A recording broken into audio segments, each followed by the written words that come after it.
ਮੇਰੀ ਕਾਈ ਨਾਈ ਦਰਦ ਹਕਲਿਆਂ ਨਿਭਦੀ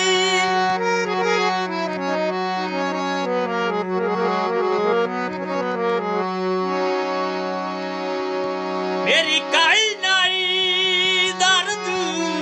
ਹਕਲਿਆਂ ਨਿਭਦੀ ਉਹ ਤਾਈ ਸੰਗਤ ਦੇ ਭਲ ਕਰ ਬੈਠਾ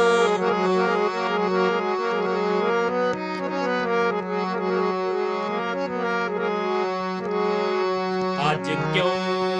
ਪਛਤਾਵਾਂ ਉਹ ਦਿਲ ਜਈ ਸ਼ੈਦਾ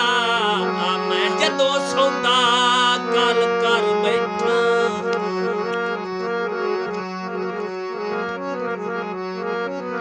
ਉਹ ਵੀ ਹੁਣ ਗੱਲ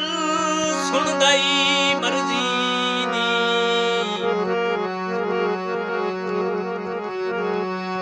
ਮਰਜ਼ੀ ਦੀ ਉਹ ਜੈਂਦੇ ਮਕਸਦ ਹੱਲ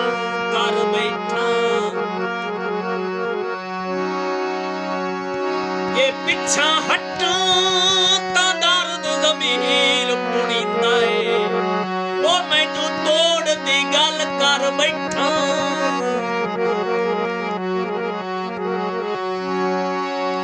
ਫੁੱਲਾਂ ਦੇ ਹਾਰੋਂ ਦਿਲ